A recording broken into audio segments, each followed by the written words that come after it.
محترم مرشدین کرام، فقراء نظام اور اس جلسے کے نگران کا جناب پیر شکیل احمد صاحب اور افضل صاحب اور کارکنان جلسہ اور موجود سامعین کرام اور فتح پردہ خدمت نوار خواتین و حضرات، جیسا کہ آپ جانتے ہیں ہر سال کی طرح اس سال بھی جشن میلاد النبی بڑی عقیدت و احترام سے منایا جا رہا ہے۔ حضرات محترم، دراصل بات یہ ہے کہ آپ کے جلسے میں حقیقت میں سننے کے لیے آیا تھا، اور خاص طور پہ حضرت مولانا سید رسول حسین صاحب قبلہ صدر ٹرسٹی بورڈ مہدویہ ٹرسٹ کو انہوں نے دو منٹ اپنے خیالات کا اظہار کر کے ذمہ داری فقیر پر ڈال دی، اس لیے کہ مجھے سوچ ہے میرے حلق میں انفیکشن ہے اور دوا چل رہی ہے، اور چونکہ ذمہ داری ڈالی گئی ہے تو اس ذمہ داری کو نبھانا بھی ضروری ہے۔ حضرات محترم، جس آیت شریفہ کو میں نے اپنا سالانہ بیان بنایا ہے، اللہ تعالیٰ کا اس آیت شریفہ میں یہ حکم ہے اپنے بندوں سے کہ اے ایمان والو، یا ایھا الذین آمنوا، اے ایمان والو، جب اللہ و رسول بلائے تو فوراً حاضر ہو جاؤ بارگاہ رسول میں، اس لیے کہ یہ رسول تمہیں زندگی دیتا ہے۔ اس آیت شریفہ پر میں اپنے خیالات کا اظہار کروں گا، اور اس وقت میں اپنا عنوان بیان عظمت مفکر موجودات، رحمت عالمیہ، صفوت آدمیہ، تتمہ دور زمان، حضور محمد رسول اللہ صلی اللہ علیہ وسلم کی عظمت اور آپ کی بارگاہ رسالت کا ادب جو صحابہ کرام ادا کرتے تھے، یوں تو ساری کائنات آپ کے سامنے سر بسجود تھی، جس کے مختصر واقعات میں مختصراً انداز میں اس لیے بیان کرنا چاہتا ہوں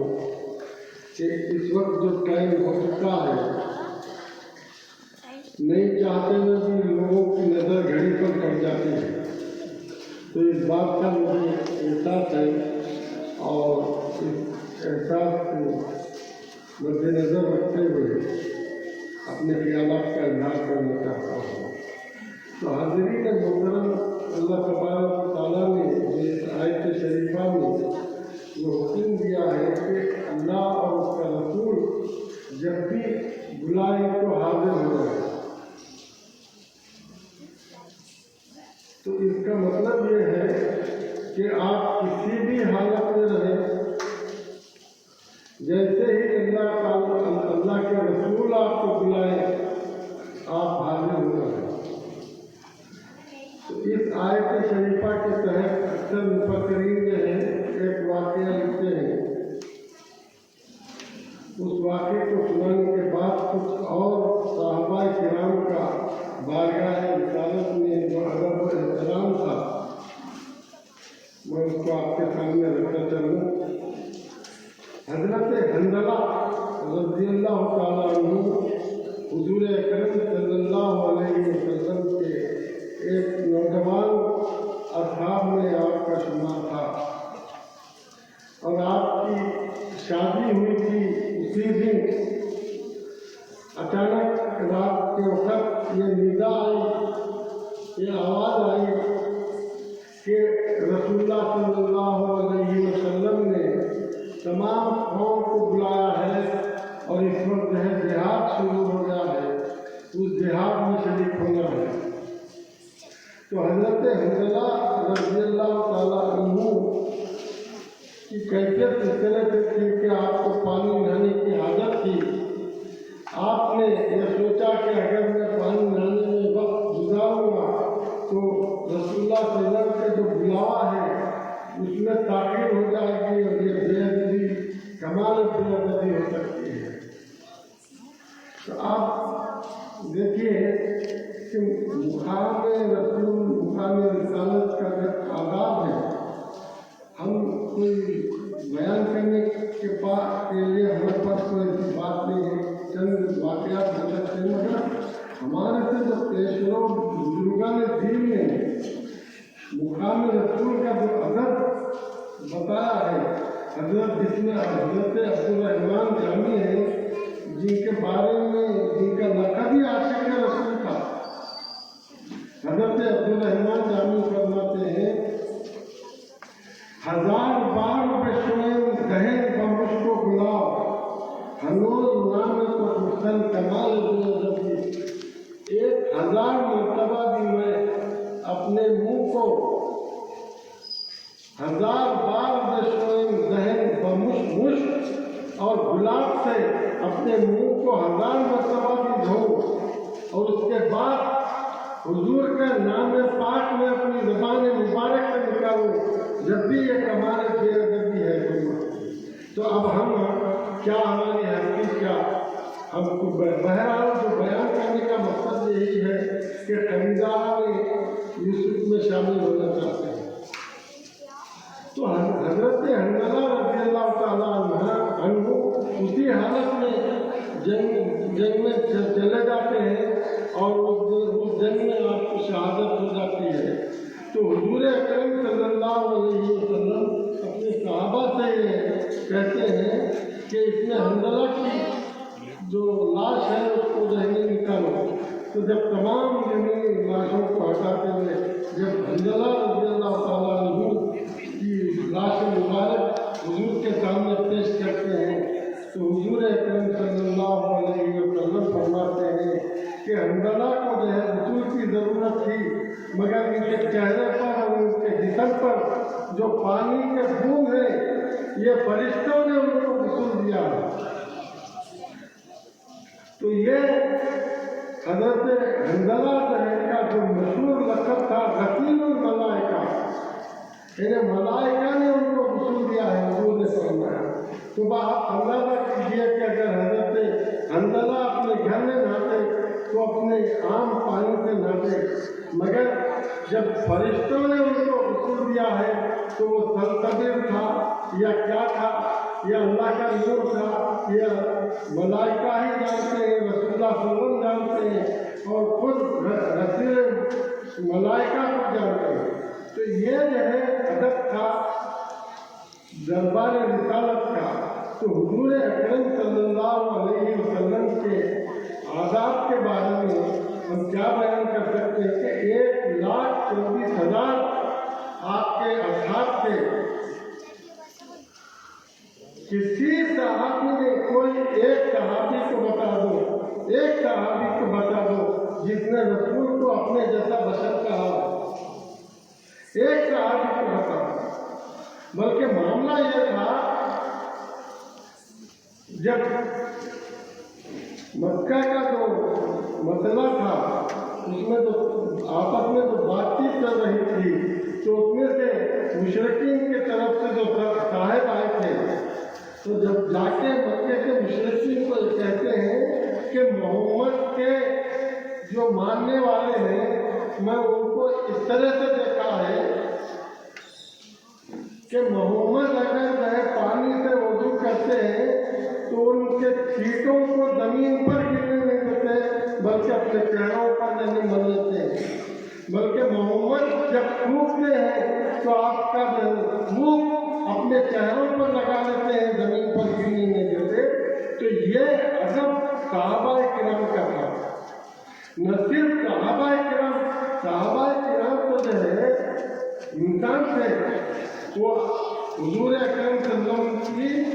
عظمت کو پہچان لیے تھے. حضور کا جو مقام تھا اس کو پہچان لیے تھے. یہ تو اصل میں لوگ تھے. مگر یہاں تک کہ جانور بھی آپ کو سجدہ کرتے تھے. جو بھی جانور آپ کے سامنے آتا تھا سر پر سجود ہو جاتا تھا. تو صحابی عرض کیے یا رسول اللہ یہ اونٹ آپ کو سجدہ کر رہا ہے کیا ہم کو بھی آپ سجدہ کرنے کا حکم دیں گے؟ تو آپ نے فرمایا کہ وہ جانور ہے اس کو اجازت ہے مگر اس کو اجازت نہیں ہے. تو جانور سجدہ کرتے تھے. تو ایک صحابی ایک شخص ہے مسلمان ہونے سے پہلے آپ کے اوپر یہ شرط رکھا حضور اکرم صلی اللہ علیہ وسلم پر کہ اگر آپ جو ہے اس جھاڑ کو اگر حکم دے جو آپ کے پاس آ کر دینے آپ کے سامنے سجدہ کرے سر پر سجود ہو جائے تو میں مسلمان ہونے کے لیے تیار ہوں. تو پھر آپ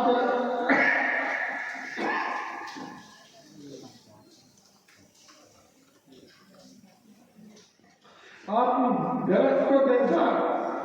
درختوں کے جھنڈ میں سے ایک درخت کو اشارہ کرتے ہیں. تو حدیث کے بخاری شریف میں ہے یہ حدیث جو مسلم شریف میں بھی ہے ترمذی میں ہے احادیث کے تمام کتابوں میں یہ احادیث موجود ہے کہ وہ جھاڑ جو ہے اپنی جگہ سے نکل کر چلنے لگ جاتا ہے اور آپ کے سامنے آ کر جو ہے سر بسجود ہو جاتا ہے. اور پھر اس کے بعد جب آپ حکم دیتے ہیں تو اپنے مقام سے چلے جاتا ہے. تو یہ مقام رسول اللہ صلی اللہ علیہ وسلم کا تھا. وہ جانتے تھے اور جس مقام سے آپ گزرتے تھے تو ہر شجر ہر پتھر سے آپ کو السلام علیکم یا رسول اللہ السلام علیکم یا نبی اللہ کی آواز آتے تھے. تو یہ مقام حضرت تھا. تو صحابہ کرام نے رسول اللہ صلی اللہ علیہ وسلم کے سامنے یعنی حقیقت رسول حقیقت محمدیہ سے واقف ہوتے تھے. ایک واقعہ ہے حضرت ابی بن کعب رضی اللہ تعالیٰ عنہ کہ نماز پڑھ رہے تھے. تو جب رسول اللہ صلی اللہ علیہ وسلم نے حضرت ابی بن کعب کا نام لے کر جب ان کو بلایا تو حضرت ابی بن کعب کے کان میں آواز پہنچی. تو آپ جلدی نماز ادا کرنے کے حضور اکرم صلی اللہ علیہ وسلم کی خدمت عزت میں آئے حاضری کیے. تو حضور فرماتے ہیں کہ تم نے دیکھ کیوں کر دیا آنے کے لیے؟ تو حضور نے حضرت ابی بن کعب نے فرمایا کہ میں نماز پڑھ رہا تھا. تو کیا تجھے یہ آیت نہیں معلوم جو ابھی میں نے آپ کے سامنے کیا کہ اللہ کا حکم ہے کہ اللہ اور اس کے رسول بلائیں تو فوراً حاضر ہو جاتا. تو آپ دیکھیے کہ نماز چھوڑ کر بھی حضور کے پاس حاضر ہونے کا ہے. تو اس کا مطلب کیا ہے؟ جب اللہ کی نماز پڑھ رہے ہیں قبلے کی طرف کعبے کی طرف رک کر کے نماز پڑھ رہے ہیں ارے کعبے کا کعبہ بنا رہا ہے جب کعبے کا کعبہ بنا رہا ہے تو علماء کرام اس بات پر متفق ہے کہ جو شخص جب حضور اکرم صلی اللہ علیہ وسلم نماز کی حالت میں بھی اگر بلائے تو نماز چھوڑ کر حضور کے پاس چلے جائے، اور جانے کے بعد حضور جو حکم دے کہ بازار سے جا کر میرے فلانی چیز لاؤ، تو وہ اس کا کام یہ ہے کہ وہ بازار سے جائے، وہ سودا خرید کر نہیں لائے۔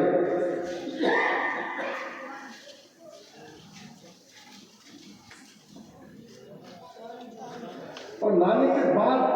راستے میں کسی سے بات نہ کرے، شرط یہ ہے کہ وہ کسی سے بات نہ کرے، مگر حضور جو حکم دے حضور کی بات سنے اور حضور سے گفتگو کرے، اور جب حضور کے کام سے فارغ ہو جائے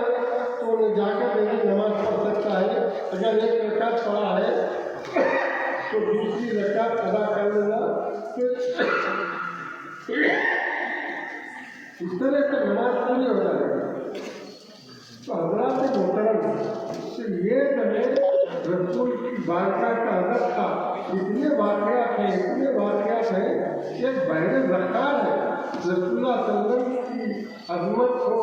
یا حضور کی سیرت مبارکہ ہو یا اخلاق ہو یا کسی بھی عنوان پر ہزاروں عنوان ہو، تو اتنا بحر ذخار ہے کہ ایک انسان کی حیثیت نہیں ہے کہ اس کے اوپر کما وہ احاطہ کر سکے۔ تو بے شمار واقعات ہیں،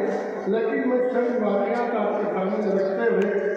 میں اپنی تقریر کو آگے بڑھانا چاہتا ہوں کہ رسول اللہ صلی اللہ علیہ وسلم کے متعلق حضور اللہ تعالیٰ نے جو ارشاد فرمایا ہے، اذا دعاکم، یعنی اللہ اور اس کے رسول تم کو بلائے تو حاضر ہو جاؤ، لما یحییکم، اس لیے کہ یہ زندگی دیتے ہیں۔ جب زندگی کی بات کرتے ہیں تو یہ جو بے ادب لوگ ہیں، جو گستاخ لوگ ہیں، ان کے پیشانی میں بل پڑ جاتا ہے، جن کو وہابی کہا جاتا ہے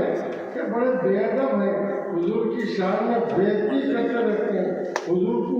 اپنے جیسا بشر کہتے ہیں، اور ان کی کتابیں اگر اٹھا کر دیتے ہیں تو حضور کو اپنا بھائی کہتے ہیں۔ تو میں ایک بات آپ سے عرض کرنا چاہتا ہوں، اب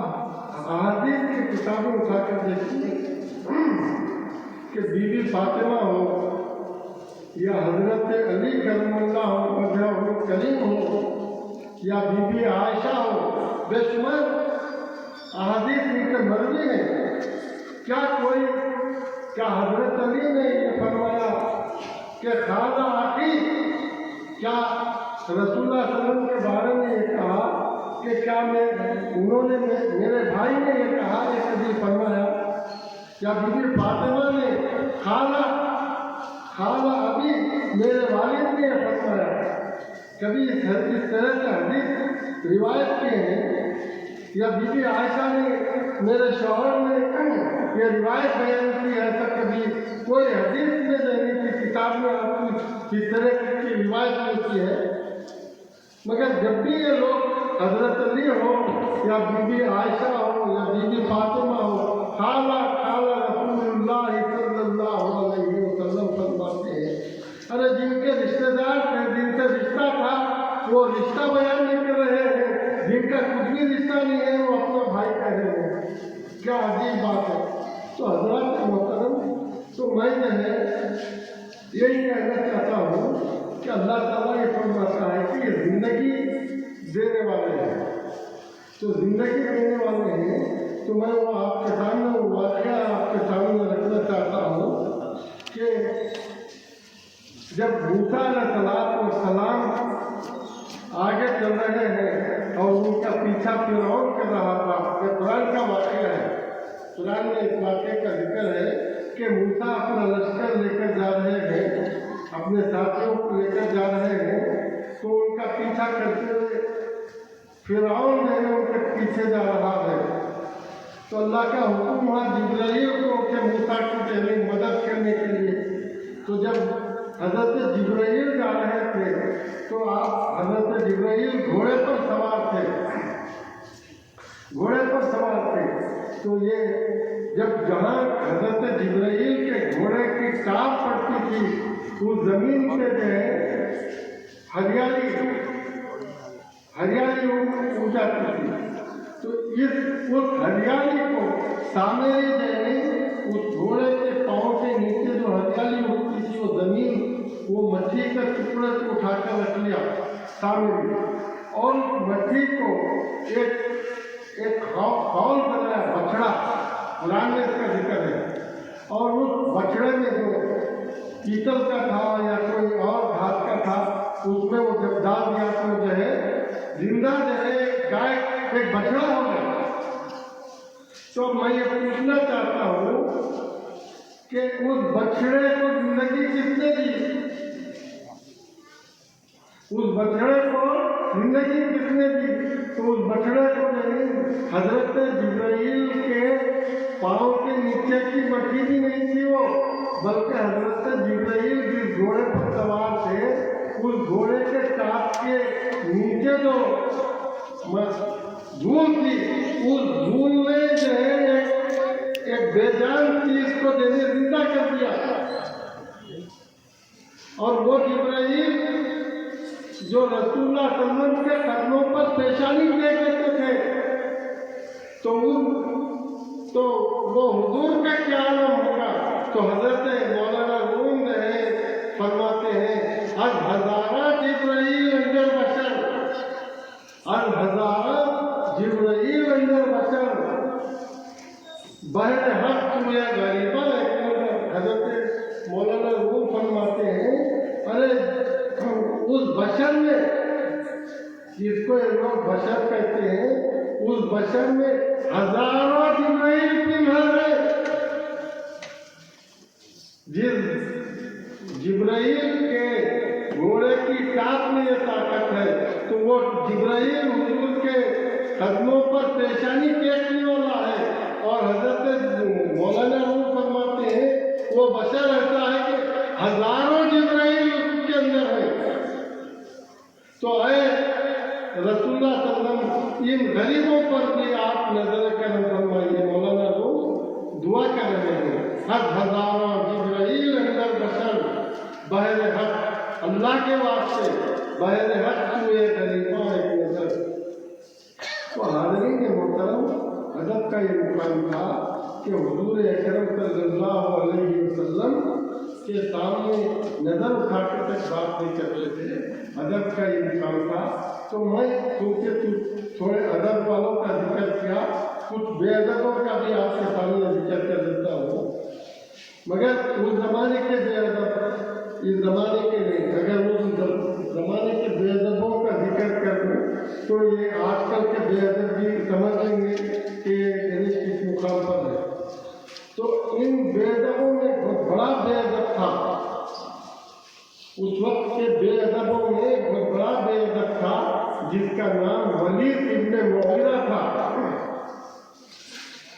تو اس نے کہا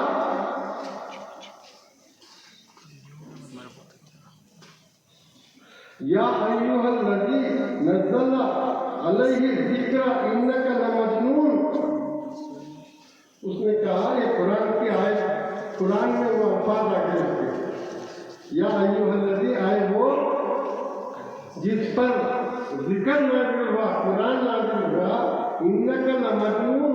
تو پاگل ہے۔ جب ولید ابن مغیرہ نے یہ بات کہا تو رسول اللہ صلی اللہ علیہ وسلم اس کا جواب دے سکتے تھے، مگر اللہ نے فرمایا کہ اے محبوب آپ ان بےہودوں کا جواب مت دو، آپ خاموش رہو، ان کا جواب تو ہم دیں گے۔ تو اللہ تعالیٰ نے کیا جواب دیا؟ وَمَا أَنْتَ بِنِعْمَةِ رَبِّكَ لَمَجْنُونَ وَإِنَّ لَكَ لَأَجْرًا غَيْرَ مَمْنُونٍ۔ ارے آپ تو جو ہے اللہ تعالیٰ کے جو ہے بہت بڑے، اللہ کے آپ کے اوپر بہت بڑی نعمت ہے، آپ اللہ یہ فرماتا ہے کہ آپ مجنون نہیں ہیں، وَإِنَّ لَكَ لَأَجْرًا غَيْرَ مَمْنُونٍ، آپ کے لیے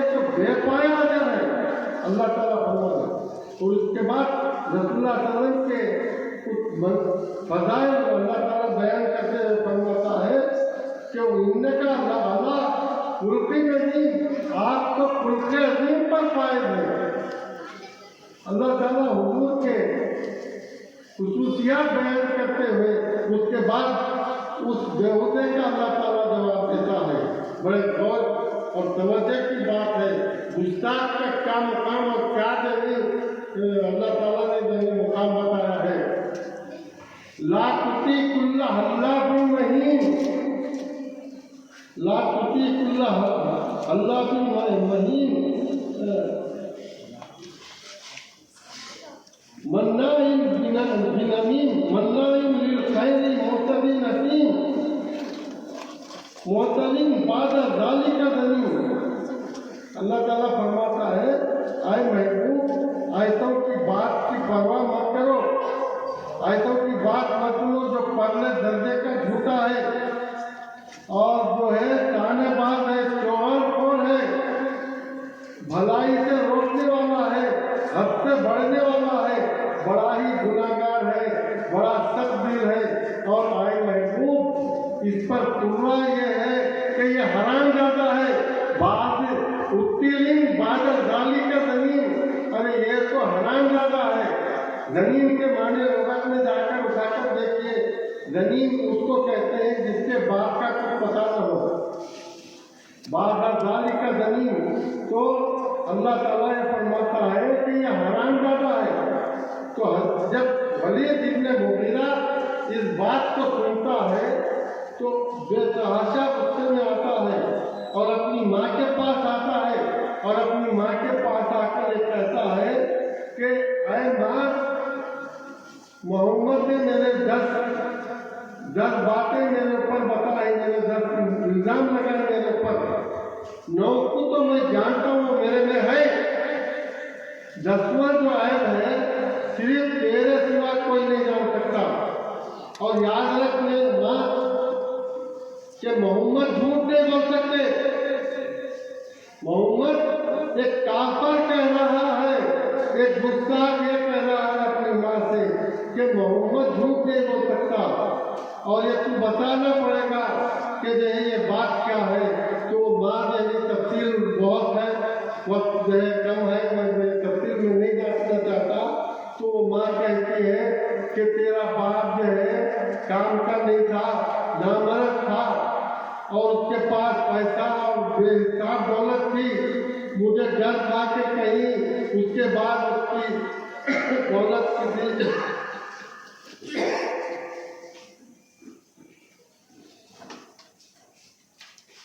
اس کی دولت کسی دوسرے کے ہاتھ تک پہنچائے۔ تو ایک چرواہے کی گناہ کا نتیجہ ہے۔ تو دیکھا آپ نے،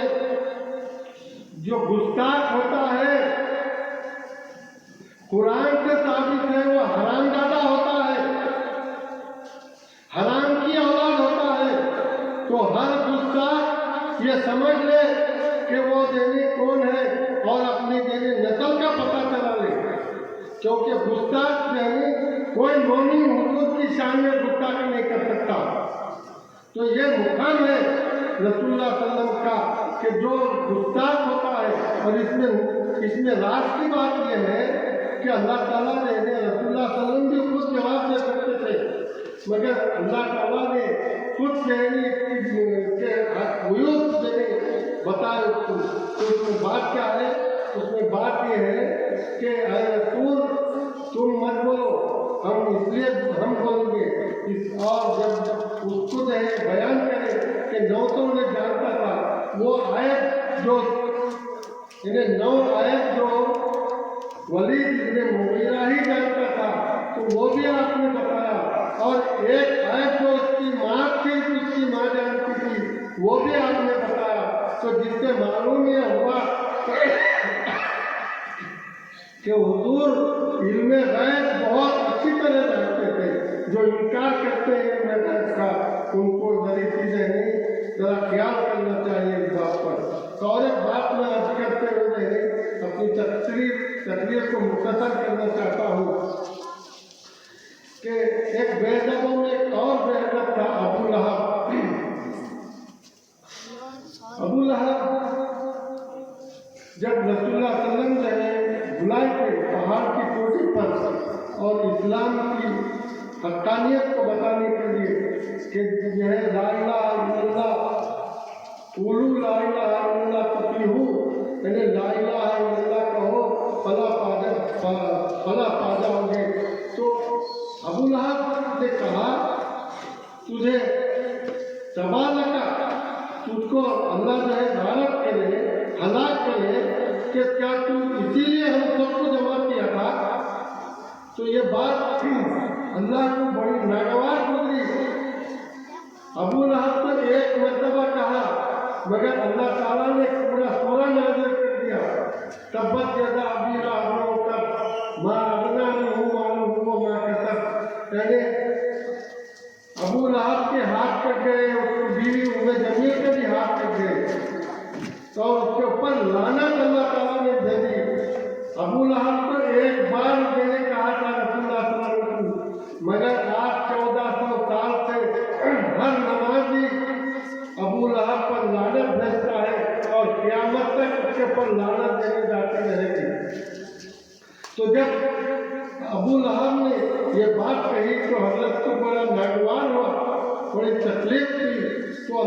حضور اکرم صلی اللہ علیہ وسلم نے اللہ سے یہ دعا کی کہ اے اللہ تیرے کتوں میں سے ایک کتا نے جب ہوا یہ کہ اس کے بعد ابو لہب نے اپنے بیٹوں سے کہا، جب رسول اللہ صلی اللہ علیہ وسلم کی دونوں بیٹیاں جو ہیں ابو لہب کی دونوں بیٹوں کو دیے تھے، ایک حضرت رقیہ ایک حضرت ام کلثوم،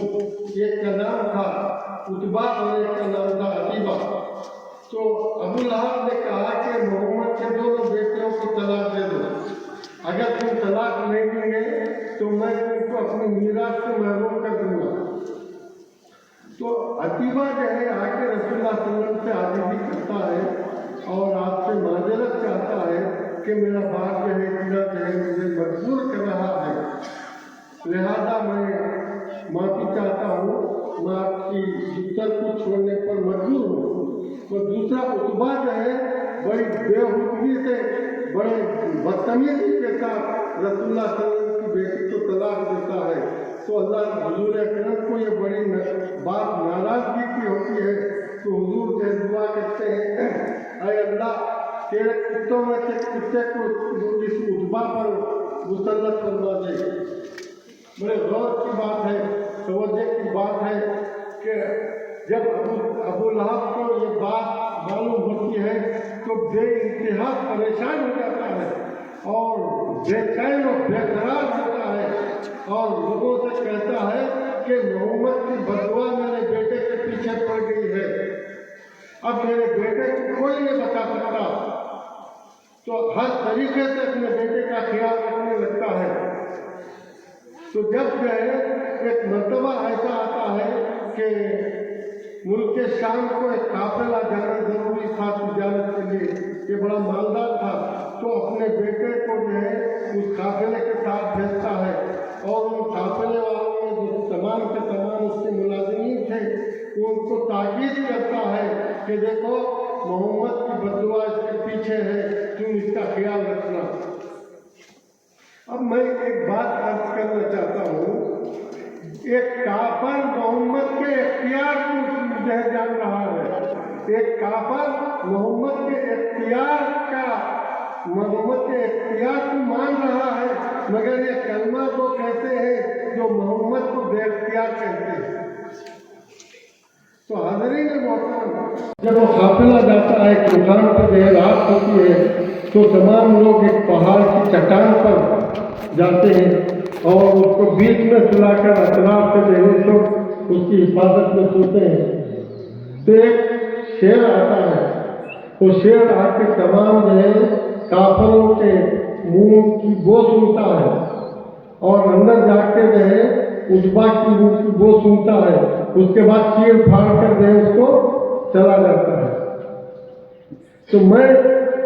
یہ خیال کیا، عالم خیال میں یہ خیال آیا کہ یہ شیر اے شیر وہاں تو سب کافر تھے، کسی کو بھی تو پھاڑ سکتا تھا، مگر سب کی بو سن کر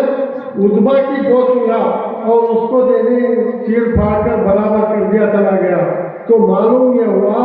کہ گستاخ کے منہ سے ایسی دعا آتی ہے جس کو جانور بھی جانتا ہے۔ تو حاضرین محترم، سرکار دو عالم صلی اللہ علیہ وسلم کا جو مقام و مرتبہ ہے کہ آپ جب بلائیں تو فوراً حاضر ہونا ہے، اور اس لیے اللہ تعالیٰ فرماتا ہے کہ وہ زندگی دیتے ہیں۔ تو یہ مقام اور مرتبہ ہے، اور ہم حضور کے فضائل اور حضور کے جو آداب عظمت ہے، ہماری حیثیت کیا ہے، ہم کیا بیان کر سکتے ہیں۔ تو مختصر ان خیالات کے بعد، کیونکہ میں حقیقت تو یہی تھی کہ میں اپنی کچھ تیاری نہیں کیا تھا، کچھ پڑھا بھی نہیں تھا، ایسی ہی آ گیا میں حضرت کی سن کے ایک دو الفاظ جس طرح سے میاں ادا کر کے چلے گئے، میں بھی ویسا ہی کرنا چاہتا تھا، اور میرے حلق میں بھی غرض ہے، بار بار جو ہے کھانسی آ رہی ہے، تو اللہ آپ لوگوں سے معذرت چاہتا ہوں اگر کچھ الفاظ نیچے اوپر اگر ہو گئے ہوں، اور بہرحال اللہ سے دعا کرتا ہوں کہ اللہ تعالیٰ ہم تمام کو جو ہے متفق اور متحد رکھے، اور اللہ تعالیٰ نے ہم کو ایک ایسی قوم میں پیدا کیا ہے کہ رسول اللہ صلی اللہ علیہ وسلم نے جس قوم کی بے شمار فضیلتیں بیان کی ہیں، جس قوم کی ایمان کو اپنے جیسا کہیں، المہدی منی یکفو اثری، یعنی مہدی مجھ سے ہیں۔ بعض لوگ اس کا ترجمہ یہ کرتے ہیں کہ مہدی مجھتا ہے، یکفو اثری ولا یکفی، اور میرے قدم بقدم چلوں گا اور کہیں خطا نہیں کروں گا۔ تو حضور تو حاضرین محترم، تمام فرقوں کا یہ متفقہ فیصلہ ہے، اور حضور اکرم صلی اللہ علیہ وسلم کا یہ فرمان ہے کہ جیسا کہ حدیث میں بھی ابھی میرے پیشر و مقرر نے بیان کیا ہے کہ حضور اکرم صلی اللہ علیہ وسلم نے فرمایا کہ آج کے دن میں اور میرے اصحاب جس روش پر ہیں، اس روش پر چلنے والے جنتی ہیں، کیونکہ حضور فرمائے تھے کہ ستفترق امتی ثلاث و سبعین فرقۃ کلہم ناری الا واحد، میری امت عنقریب میں 73 فرقوں میں بڑھ جائیں گی، سب کے سب دوزخی ہیں سوائے ایک کے۔ تو صحابہ کرام پوچھے کہ یا رسول اللہ وہ ایک کون فرقہ ہے، کون سا فرقہ ہے؟ تو حضور نے فرمایا کہ وہ فرقہ وہ ہے جو آج کے دن میں اور میرے اصحاب جس روش پر رہیں گے، اس روش پہ چلنے والے جو ہے جنتی ہوں گے۔ تو میں ایک منٹ کا ٹائم لے کے 2 منٹ کا ٹائم لے کے آپ کو یاد کرنا چاہتا ہوں، کیونکہ رسول اللہ صلی اللہ علیہ وسلم کی وفات کے بعد ہی جو ہے فرقہ بندی شروع ہو گئی۔ سب سے پہلے شیعہ علی ہوئے اور شیعہ معاویہ ہوئے، اور پھر جو ہے ایک فرقہ شیعہ ہو گیا، ایک سنی ہو گیا، اور پھر اس کے بعد حضرت علی کے زمانے میں جو ہے یہ خوارج نکلے، جو آج خوارج وہابیوں کی شکل میں ہے۔ خوارج خارجیوں کے جو عقائد ہیں کہ وہابیوں کے عقائد بالکل سیم ہے، میں ثابت کر سکتا ہوں کہ خارجی جو ہے پھر معتزلہ نکلے۔ تو اس طرح سے انہیں اصحاب رسول کے زمانے میں اختلافات شروع ہو گئے۔ تو اب کیونکہ رسول اللہ صلی اللہ علیہ وسلم نے فرمایا کہ میری امت کیسے ہلاک ہوگی، کیف تہلک امتی انا فی اولھا وعیسی ابن مریم فی آخرھا والمہدی من اہل بیت فی وسطھا، میری امت کیسے ہلاک ہوگی جس کے اول میں ہوں، آخر میں عیسیٰ ہے، درمیان میں مہدی ہے۔ تو مطلب کیا ہے؟ اور دوسری بات یہ ہے کہ میں ایک رسالہ بھی جال حق کے نام سے لکھا تھا، جو دیوبند والوں پر جو گستاخی کرے تھے، اس کے جواب میں بھیجا بھی ہوں، آج تک اس کا جواب نہیں آیا۔ تو